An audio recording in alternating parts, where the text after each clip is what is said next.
بسم الله الرحمن الرحيم رب اشرح لي صدري ويسر لي أمري واحلل عقدة من لساني يفقه قولي. So we are at the second part of our today's class. As I mentioned, we're going to have Surah Al-Muddaththir verses 1 through 30. And as usual, we want to know how many paragraphs does it have. So have you read the verse, this chapter before or not? How many paragraphs do you think that it has? Do you have any idea, any thoughts? Nothing? Do you think that it has only one paragraph? Okay, I'm not going to tell you now how many paragraphs does it have. So when we are reading the verses, when we reach to a point that I believe this is the beginning of a new paragraph, I will explain it for you. Let's start our reading. Bismillah ar-Rahman ar-Rahim. Ya ayyuhal muddathir. O you enveloped in your cloak. This verse is talking to the Prophet directly. God is calling him and describing him as someone who enveloped himself in his cloak. We had a verse very similar to this at chapter 73, Surah Al-Muzammil. God started talking to the Prophet and calling him as someone who enwrapped himself in a heavy garment. Ya ayyuhal muzammil. There is a difference between these two words, muzammil and muddassir. Muzammil, which I translated into someone who enwrapped himself in a heavy garment, something like a blanket. Muzammil is describing someone who is tired and he needs to be separated from his environment using a blanket, a heavy garment, to have some relaxation. And it seems that person is physically and spiritually tired. He is tired and he is trying to enwrap himself using a heavy garment to be kind of isolated from his environment, from the other people, and have some kind of a relaxation, have some rest. Why did the Prophet did that? Because he was tired physically and also receiving all of those weighty words and weighty verses were very difficult for him. He needed some rest. It was difficult for him. It was a very heavy experience, and he wanted to have some relaxation, to have some rest from one hand, and from the other hand, he was sad and disappointed of all of those bad attitude that the disbelievers had. So the Prophet was muzammil, which means he enwrapped himself in a heavy garment because he wanted to have some relaxation, because he needed some rest because of the receiving those heavy revelation, and also he was sad and disappointed from those disbelievers. So that was muzammil. But muddassir is someone who enveloped himself in a cloak because he just wanted to be separated from those people who were around him, like those disbelievers who were bothering him. This time it's not about the revelation. This time is not about resting or sleeping. Muddassir is not this thing. Muddassir is not describing someone who wants to sleep, but mudzammil means someone who wants to sleep, who wants to rest, who wants to have some relaxation. But Muddasir is not about that. Muddasir means just someone who is sad, who is disappointed, someone who doesn't like to be connected with that environment and with those people anymore. And he is trying to put something around him, like a cloak, like a garment, just to be separated from those people and from that environment. That is the only purpose, and that is also God described him as Muddassir here to tell us about his situation. God could simply call him Ya ayyuhar Rasul, or you, the messenger, or calling his name. But the point is, God didn't mention his name or didn't describe him as the messenger. describe him as someone who enveloped himself, because God is trying to tell us his situation and tell us that he was very sad and disappointed, and he wanted to be isolated from that environment using that clag. So after calling him and describing him as someone who enveloped himself, and also this verse has a kind of a kind and passionate tone. After that, God started some commands, and God commanded him some orders, and he's saying, "Qum fa'anzir," stand up and warn. It's telling the prophet that you have to stand up and warn people. It's kind of encouraging him and inviting him to continue his prophecy. You have to go to people, stand up, don't sit somewhere. You shouldn't be disappointed, you shouldn't be sad, you shouldn't be nervous. Stand up, and you have to continue your prophecy. You have to go to them and warn them. وَرَبَّكَ فَكَبِّرْ, and your Lord then magnify. You have to remember all the time that your Lord is the greatest and biggest. فَكَبِّرْ, kabbir means magnify Lord and consider him as the greatest one. No one is comparable to him. He is the greatest. And when you think so, and when you remember always, all the time, that your Lord is the greatest one and magnify him, then those people will be nothing for you. Then they cannot bother you anymore. If they say anything, if they do anything, then they are not bothering you anymore, because you are remembering continuously that your Lord is the greatest and no one can stand against him. وَثِيَابَكَ فَطَهِّرْ, and your clothes then cleanse. And about your clothes, don't worry about it. If they make it dirty, if they are throwing up some garbage on you, cleanse your clothes. There are many stories from different historical documents and book that those people attack the prophet. They throw up garbage on him.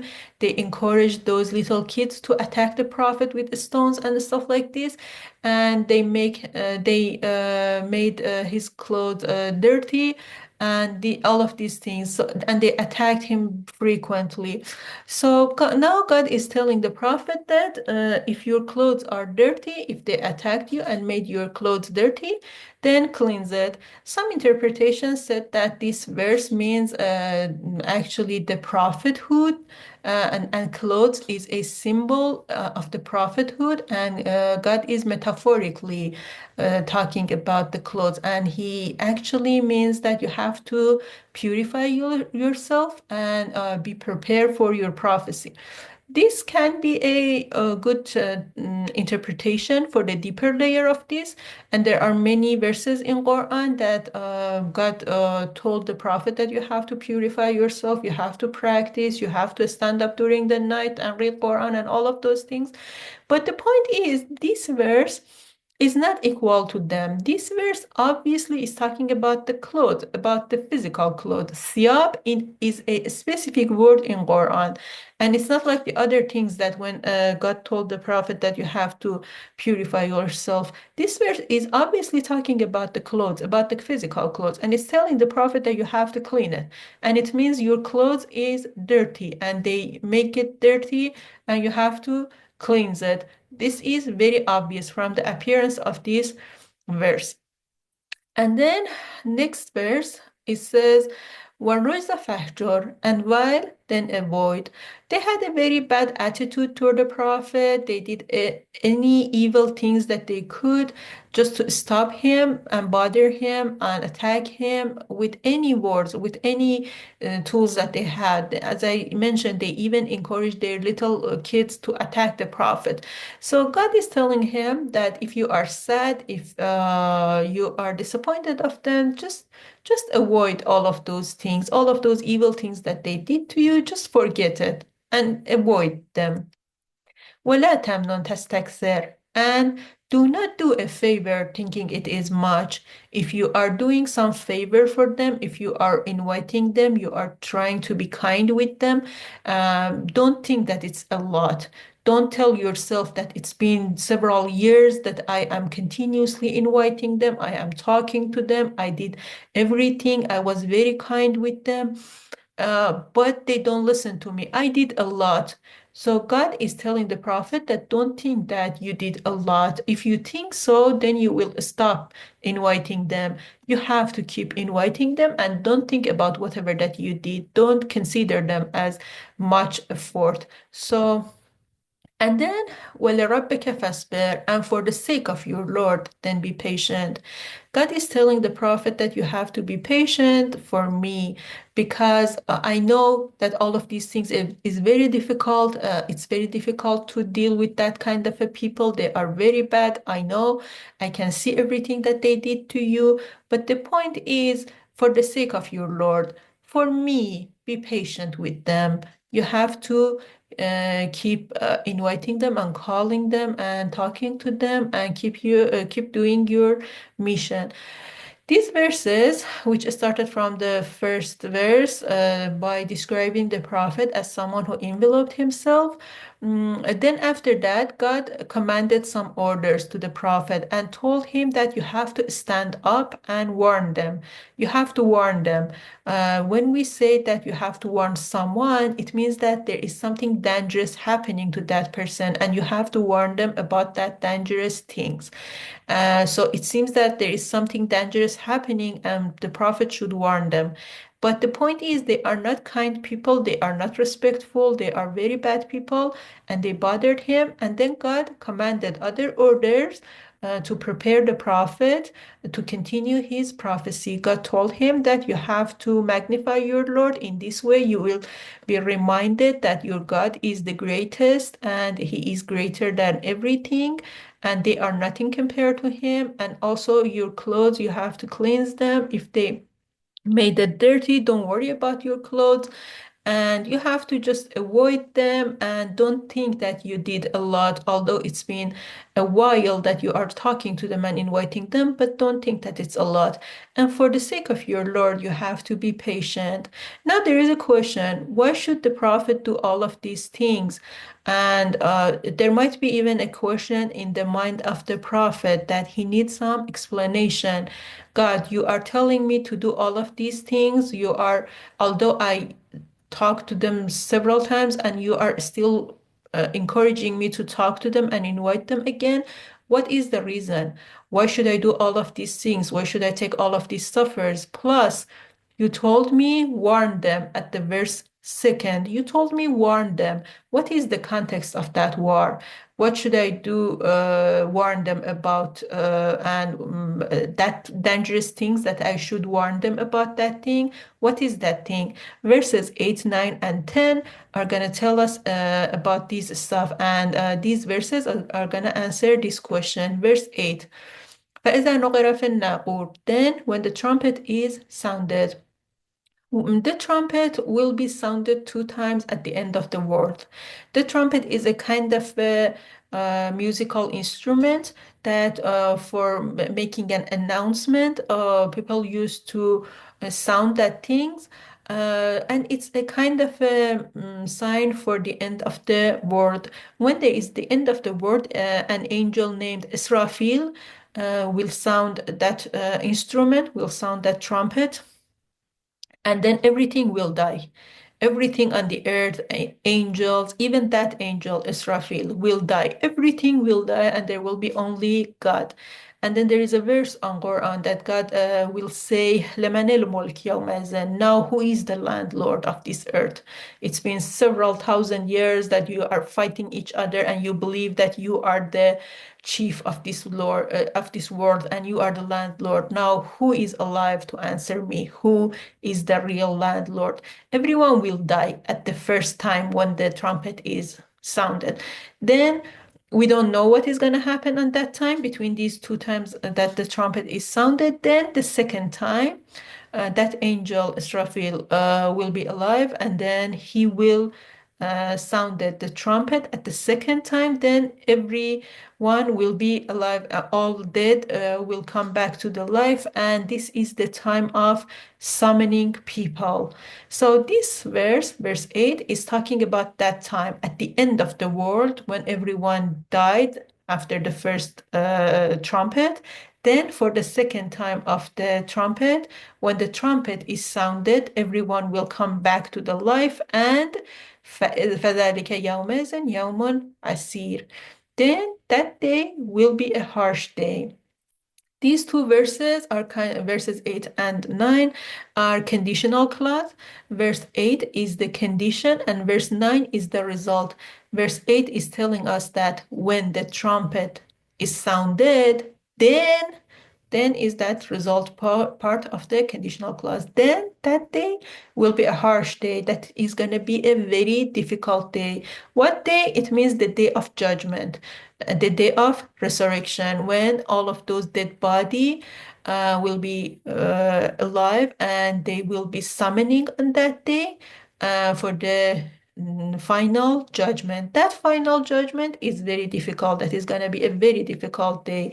على الكافرين غير يسير. For the disbelievers, not easy. This is a very difficult day. It's not easy for the disbelievers. So the prophet should warn people about that day. So that is the reason that God commanded all of these orders at verses 2 to 7. God commanded all of these orders to prepare the prophet to go to people, talk to them, and warn them about that difficult day. It's a very difficult day, and it's not easy for the disbelievers. And they have a very limited time in this life that they have to make a decision. They have to change their lifestyle. They have to be thoughtful about that day. So, my prophet, that is the reason that I commanded to you all of these orders. So these verses 1 to 10, is a kind of a complete conversation between God and the prophet Muhammad sallallahu alaihi wasallam. God described him at the first verse and called him as the someone who is enveloped in the cloak, and told him that you have to stand up and warn people. And then God told him all of those verses, all of those orders, that you have to magnify your Lord, cleanse your clothes, and avoid from the vile, and also don't think that you did a lot, and be patient. God, after describing him as a enveloped, and then he commanded all of those verses, all of those orders, and then God told him that the reason that I am telling you that you have to continue your prophecy is that difficult day. You have to be prepared for that, and you have to keep talking to them and inviting them. So this is a complete conversation. This is a complete context, including description of the prophet's situation, all of the commands, and then the reason that God sent down those commands, and the reason that God told him that you have to warn people.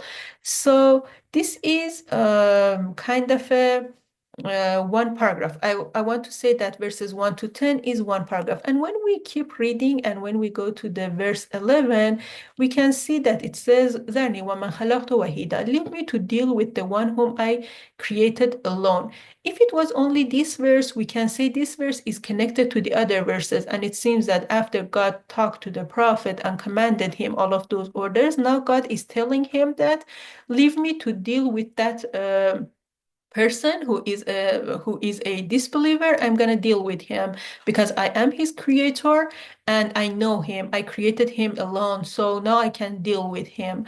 So if it was only this verse, we can say, yeah, this is connected to the other verses. But when we keep reading the other verses, we can find out that the other verses are all talking about that specific person, that disbeliever who is trying to stand against God and the prophet, and this stuff. So because of the rest of this actually chapter, and because of those verses, we can say that verse 11 is the beginning of this paragraph, and this is the beginning of the second paragraph. But if you say that, no, I want to connect all of these verses to the first paragraph, I wouldn't say that it's wrong. I am only saying that it's better to make them separate. Verses 1 to 10 was a pack of the orders and the reason for those orders, and that is done. Now we are reading a new concept, a new topic from the verse 11. It's talking about that specific person, about that enemy of Islam who was trying to plot against Islam. For that reason, I would say verse 11 is the beginning of the second paragraph. About verses 1 to 10, which was the first paragraph, I will talk about them next week. That what was the reason that God sent down that paragraph. You can also think about it. And what was the main goal of verses 1 to 10? What was the main goal of first paragraph? And what was the reason that God sent down that verses? I believe that it's very easy now, and you can easily answer this question because now we understand the translation and we can easily find out. So now let's keep reading the second paragraph. ذَرْنِي وَمَنْ خَلَقْتُ وَحِيدًا. Leave me to deal with the one whom I created alone. وَجَعَلْتُ لَهُ مَالًا مَمْدُودًا. Who is that person? He is the one whom I granted abundant wealth. This verse is telling us that he is a very wealthy person, and God blessed him, and God gave him many money. وَبَنِينَ شُهُودًا, and children present by his side. Children present by his side, it means that he had some children that they were very well known in their society. They were present children. They were like good people and very well known people in their society, respectful and this stuff. So he was wealthy person. I granted him with abundant wealth, and also I gave him many children, and not even ordinary children, like present children that people showed them to each other, like, oh, this is the son of that man and stuff like this. وَمَهَدتُ لَهُ تَمْهِيدًا, and prepared for him such a preparation. I gave him a kind of a social status. He was like the influencers, these days that people say influencers in Instagram and this stuff.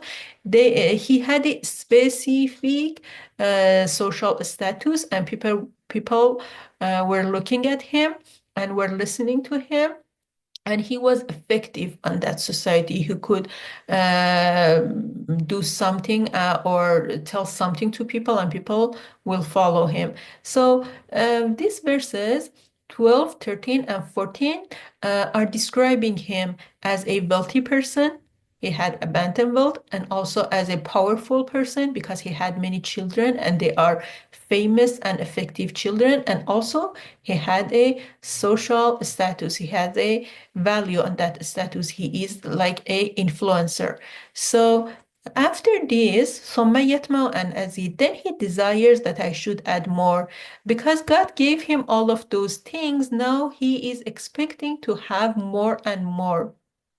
He is thinking with himself that I am a wealthy person, I have many children, and I have a social status. So now I want to have more. And but when this prophet showed up, it seems that people are not listening to me anymore. They are gathering around him. They don't look at me anymore. And it seems that this prophet is gonna make some trouble for me. So I have to do something about him. I have to kind of kick him out from this society because I am the important person and I want to have more and more. I want people to look at me and this stuff. So it seems that this verse 15, is going to tell us about the motivation that he was trying to stand against Islam. He was trying to stand against Islam because he was scared of the situation that the Prophet had. The Prophet were very well with people, and people were listening to him and this stuff. So this influencer, this disbeliever, was kind of a okay, this prophet is dangerous, and I have to kick him out from this actually society. So, كلا إنه كان لآياتنا عنيدا. Definitely not, for he has been stubborn against our verses. Verse 16 is from God, and God is telling us that I am not gonna give him more. Verse 15 told us that that disbeliever is trying to have more and he desires more. And now God is telling us that definitely not, which means God rejected his desires. A kadla is for rejecting whatever that it was before that and then bringing the reason. Now God is telling that definitely not. I'm not going to give him more. And because he was stubborn and he is trying to stand against our verses stubbornly, so I'm not going to give him any more. سأرهقه صعودا. I will soon cover him with arduous torment. I'm gonna bother him. I'm gonna punish him because he was stubborn and he was trying to plot against our verses, and he is our enemy. So I'm gonna punish him with arduous torment. Verses 16 and 17 briefly told us that this person was the enemy of Islam and he will be punished. Very briefly, just in one sentence, that he was enemy and he will be punished.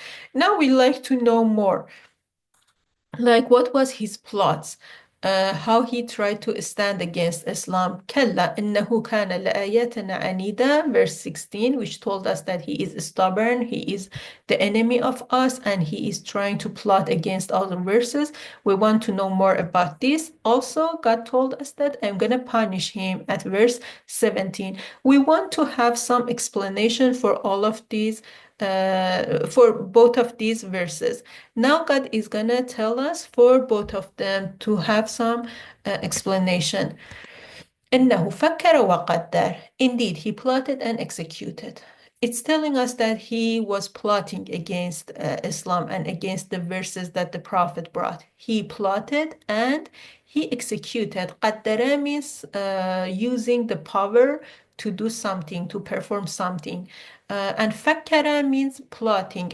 فكر and تفكر are different. They both have the same roots, but different structure. فكر and تفكر. تفكر means thinking. Thinking can be positive, can be negative.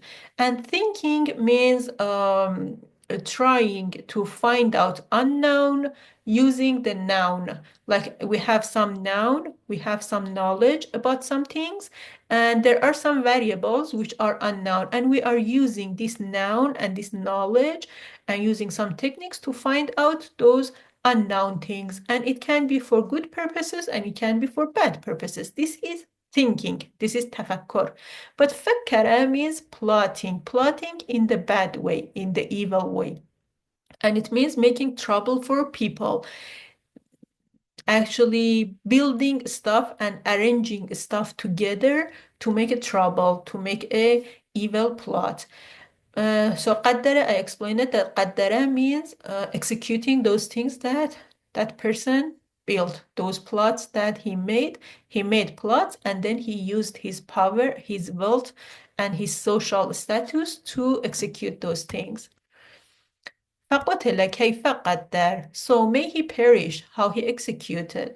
Now God is cursing him. God is saying that may he perish. It means that he did a really bad things. He was trying to do evil things, and now God is cursing him. ثم قتل كيف قدر. Then may he perish, how he executed. Verse 20 is kind of a repetition of the verse 19, because God wanted to emphasize that he is doing a very bad thing. It's an evil thing, and God cursed him two times at verse 19 and verse 20. ثم نظر. So what was he plot? How did he try to stand against Qur'an? Did he told people that this prophet is a liar or he is a crazy person or stuff like this? We want to know about his plot. His plot is gonna be explained at verse 21 to I think verse 25. So let's keep reading. It says, then he looked. ثم نظر. Then he looked. He went among Muslims, those people who were reading Quran. He went to them and he tried to show them that I am a curious person, I am a thoughtful person, and I am here to read your book. And if it's a good book, I'm going to believe in it. So he went among them. He looked at the book, like he opened, it was just some chapters on those years that when God sent down these chapter. I will talk about it later about the orders of the chapters that got sent down. Anyway, there were some verses and some chapters that got revealed on those years. So he looked at them, he opened those chapters and looked at them thoughtfully and like pretending that I am a curious person. Yeah, yeah, okay. I am reading it. So he looked at those verses. ثم عبس وبصر. Then he frowned and scowled. Like when he was reading it, then he showed some dissatisfaction in his face, like this. And he was like, what is this that you are reading it? So first, he pretended that I am interested in, I am here to read it. And when he read it, he was like, okay, I read it, I understood it, but it's, he showed that dissatisfaction in his face. ثم أدبر واستكبر. Then he turned away and was arrogant. He turned away and he was like this. I don't want to keep reading it anymore. What is this that you are reading? He was trying to affect those people. As I said, he was a kind of an influencer. He had such a good values on those society. People were looking at him. People were listening to him, and they were trying, and people were waiting to hear from him. They were interested to hear his opinion. So he went among them. He looked at those verses and then he brought up his um, opinion. What did he say? فقال إن هذا إلا سحر يؤثر. Then he said, this is nothing but a magic from the past. So his plot was this, that he told people that this is the magic. That's why it can affect on you. I'm not gonna tell you that Quran doesn't have any effect. Yeah, these are very effective words and very effective verses. But you know why? Because this is magical words. This is a magic from like several hundred years ago. And هذا إلا قول البشر. This is nothing but the words of a human. God did not reveal this to this person. This person is not prophet, and God did not reveal these verses to him. These verses are actually some magical words from the past, and a human wrote these things and handed down to this person. Now he is among you, he is cheating and he is lying to you that I am a prophet, but he is not a prophet. He's just reading and reciting some magical words for you. So these verses 21 to 25, was actually the plot of that person. He plotted in this way. He said that, okay, if I stay quiet, this is dangerous. If I don't go among them and don't read that book, they would say he is stubborn and he is just rejecting it without any reason. So it's better to show them that I am a interested person, I am a thoughtful person, I am a actually I want to read it. So he went among them. He read those verses, and then he showed this satisfaction, and then he turned away and told those people that these are just magic. You are stupid. Why are you reading these words? These are just some magic. I recognize them. I am familiar with this kind of words. So that was his plot. As I mentioned in verse 16, God briefly told us that he is the enemy of our verses. He is stubborn and he is trying to stand against us. Then God extended that verse and he explained in verses 18 to 25 about that brief verse. Then, how about his punishment? God told us that I am going to punish him. What is that punishment? Verse 26 is the start of the describing the punishment. سأصليه سقر. Soon I will cast him into the scorching fire. He's going to be punished in Saqar. Saqar I translated into scorching fire. I hope that it is a good translation, but generally, saqar is a huge punishment. Next verse is describing that punishment as a huge thing that you cannot understand it. وَمَا أَدْرَاكَ مَا سَقَرَ. And what can make you know what scorching fire is? This verse is not a real question. This is apparently a question, but it's not a real question. It's a sentence to show us that that punishment, saqar, is a huge thing that you cannot imagine it, you cannot describe it, you don't have any knowledge about it, and I have to explain it for you. You have no knowledge, you have no understanding of it. And this is directly talking to the Prophet. And when the Prophet cannot imagine it, of course, we cannot imagine it also. So it means that this is a huge punishment. لا تبغي ولا تذر. It does not leave anything and it does not relieve. That scorching fire is not like the fire that we have in this world. If something burned in a fire in this world, there would be some ashes remaining of it. But that fire is not like this. There is nothing leave, and also there is no relief of it. Because if somebody tell us that this is a huge fire and it can burn everything and nothing can be remain from it, we would say, okay, then I'll be burned on that fire for 2, 3 hours, then I am gone, then I am relieved, I will die forever. But the point is, this is a permanent punishment. This is endless fire.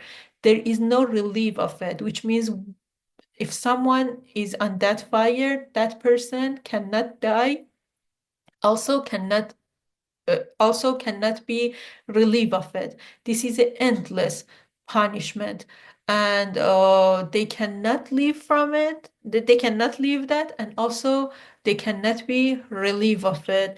And our body on the other side is different from this body that we have here, and this body can be burned in a few minutes, in a few hours, and there will be nothing after that. We will die in 2, 3 hours in the fire, but even in a few minutes. But that body on the other side is a body which is built specifically for that kind of a punishment, and there is no death on that kind of a punishment. There is no relief of it. This is an endless punishment. لَوَرْحَةٌ لِلْبَشَرِ. Scorching and blackening the skin. This saqar, or scorching fire, this is scorching and blackening the skin of human. These verses are really huge, and unfortunately, when people reach to the verses which are describing the hellfire, they are like this. Okay, this is easy to understand. And let's go to the next verses. Of course, this is easy to understand. These are the verses that we can translate it easily. But the point is, we have to think about it. And we shouldn't be confident that I am very away from that kind of a punishment. And we have to ask God to help us, to keep us away from this kind of a punishment. And we have to ask Him for forgiveness continuously.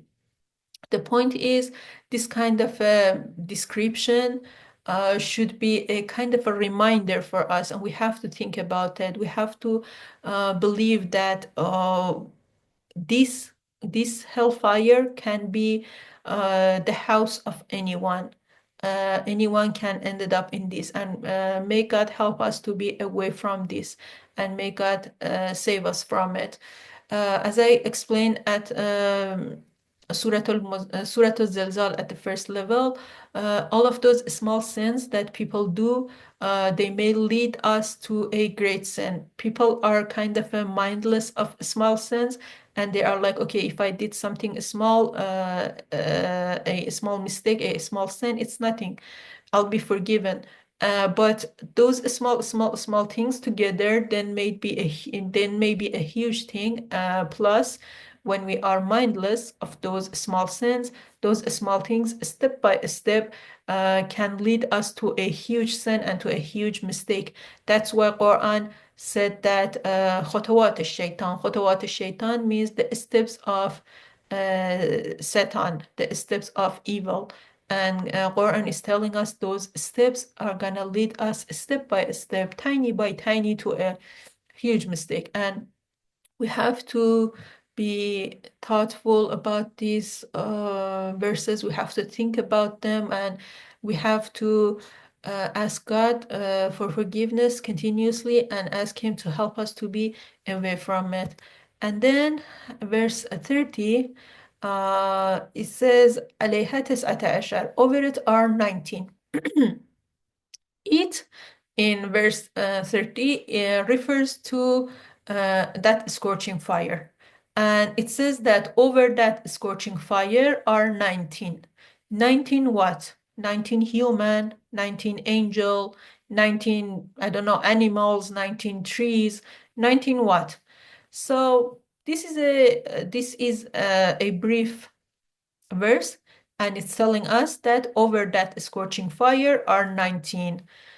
And I believe this is a good point to stop our lecture for today. Next week, I'm going to talk about the rest of this chapter. We will divide it to different paragraphs, and I will tell you what was the reason that God sent down each of these paragraphs, and what is the main goal of each paragraph, and then what is the main goal of the whole chapter. For now, there are some questions that I am going to invite you to think about them. Read verse 31 and think about it, if it's connected to the verse 30 or not. If it's connected, what is your reason? If it's not connected, and if you believe that verse 31 is the beginning of a new paragraph, what is your reason? And how about verse 32? Is verse 32 connected to the verse 31 or not? If it's yes, bring your reason. If it's not, bring your reason. And also think about this 19. What is that 19? Have you ever heard anything about 19? Is it a specific number or not? If you are familiar with other religions like Christian, Jewish, if you are familiar with Bibles, have you ever heard anything about 19 or not? Think about this stuff, then we will talk about it next week, inshallah. We will answer this question about the connection between verse 31 to 30. Is it connected? It's not connected. And what is 19? Why did God mention 19 here without saying anything? 19 what? Why there is nothing at the rest of this verse and this stuff? We will talk about it next week, inshallah. So now if you have any question, please ask your question. I'm going to stop recording.